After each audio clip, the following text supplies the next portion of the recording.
मैंने पता है क्या कमाया? जिस आदमी के साथ मैंने हाथ नहीं मिलाया, जिस आदमी के साथ मैंने सेल्फी नहीं खिंचवाई, जिस आदमी को मैं पर्सनली जानता नहीं, जब हम हॉल में आते हैं तो वो भी हमारे नाम के नारे लगाते हैं, ये हमने कमाया यार। कामयाबी पाने के लिए मेहनत करनी पड़ती है, बोला जाता है ना। मुझे आप बताइए कहां मेहनत नहीं करनी पड़ती यार? आप जब नौकरी में जाते हैं वहां मेहनत नहीं करनी पड़ती क्या? जब आप दुकान पे जाते हैं तो कस्टमर की गाली नहीं खानी पड़ती क्या?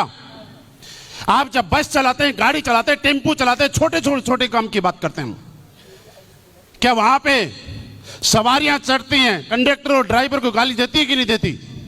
लोग बोलते हैं कि हम नेगेटिव हो गए। मैं आपको कहना चाहता हूं दोस्त, दुनिया में कुछ भी हो जाए, धरती ऊपर और आसमान नीचे आ जाए, आप कभी नेगेटिव मत हो जाना, क्योंकि नेगेटिविटी अगर आपको लगता है कि इस इंडस्ट्री के अंदर है तो ये आपकी गलतफहमी है। किसान को देखना, किसान जब फसल बोता है और फसल कटने का जब टाइम होता है, अचानक ओले गिर जाते हैं। 3-4 महीने की पूरी मेहनत की हुई फसल धाराशायी हो जाती है। लेकिन क्या अगली बार के लिए वो किसान नेगेटिव होता है क्या? उस किसान ने कभी बोला कि पिछली बार मैंने फसल लगाई थी और उसके बाद लास्ट टाइम में काटने के टाइम पे ओले पड़ गए, मैं आज के बाद कभी फसल नहीं लगाऊंगा? बोला कभी? वो पॉजिटिव रहता है, वो जानता है कि कोई बात नहीं, इस बार प्रकृति का प्रकोप था, अगली बार फिर मेहनत करूंगा तो फसल काटूंगा, और अगली बार फसल काटता है। मैं छोटी छोटी बातों से समझाता हूं आपको, नेगेटिविटी कहां नहीं है। अगर आप देखना चाहें तो ये आपका एटीट्यूड है। आज के बाद देखना, आप सब लोगों, हम लोग जिस परिवार चाहते हैं, एक मिडिल क्लास और किसान परिवार चाहते हैं, हम सबके घरों में गाय भैंस तो होगी ना, और कभी न कभी आप लोगों के घरों में एक किस्सा पक्का हुआ होगा कि बारिश के मौसम के अंदर गाय से जब दूध निकाल रहे होंगे, भैंस से दूध निकाल रहे होंगे, अचानक गाय और भैंस ने लात मारी होगी और आपके बाल्टी से सारा दूध बिखरा होगा। क्या नेगेटिव होके गाय भैंस को घर से भगाया? क्यों, ये भी तो नेगेटिविटी है। बारिश के मौसम में कई बार दूध निकाल रहे होंगे, गाय ने आपकी बाल्टी में पैर रख दिया, वो दूध पीने लायक नहीं रहा, लेकिन गाय के प्रति, दूध के प्रति कभी नेगेटिव हुए? मेरे दोस्त, कहां नेगेटिविटी नहीं है। अगर आप देखना चाहते हैं तो मैं आपको समझाता हूं। जिस भी आदमी की जेब में आज से पहले पैसे थे, हवाई जहाज में यात्रा करने के, और हवाई जहाज में यात्रा करना अपने आप में बड़ा प्राउड माना जाता है। माना जाता है कि नहीं माना जाता? ये एक आदमी का सपना होता है कि मैंने हवाई यात्रा की है। अरे मैं बोलता हूं सबसे बड़ी नेगेटिविटी तो वही है। जैसे ही हवाई जहाज में बैठते हैं, वो एक मैडम आती है और अनाउंस करती है, जब भी आपको सांस लेने में दिक्कत हो, अरे भाई जमीन पे कोई सांस में दिक्कत आएगी तो कहीं से मिल जाएगी। वो बोलती है कि 12,000 34,000 फीट पे सांस लेने में दिक्कत हो तो आपका मार्क्स ऊपर से आ जाएगा। किसी ने बोला ना उतरूंगा।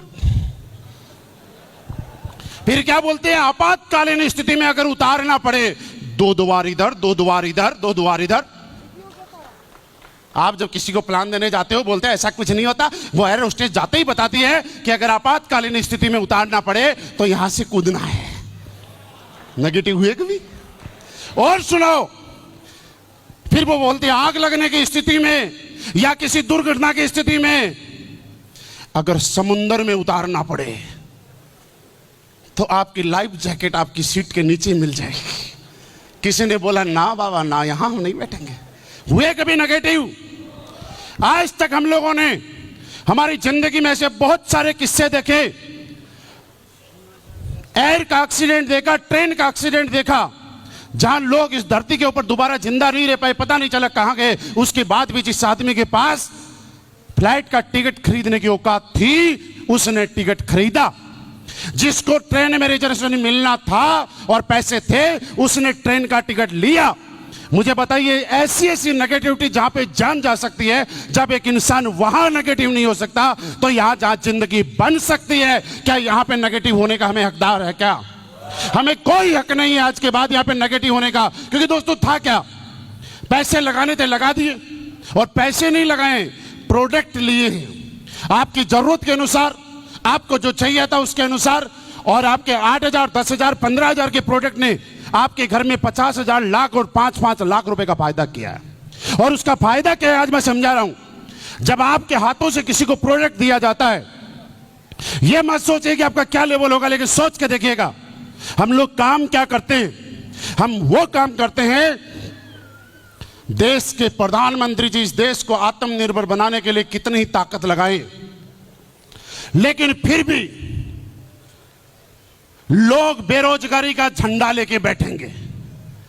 बेरोजगारी बहुत है, महंगाई बहुत है, देखा है ना मेरे दोस्त। अगर आज के बाद कोई बोले कि मैं किसको ज्वाइन कराऊंगा, तो बोल देना जो प्रधानमंत्री के खिलाफ जो धरना दे रहे हैं ना कि बेरोजगार हूं, उसी को रोजगार देने के लिए असली पैसा है।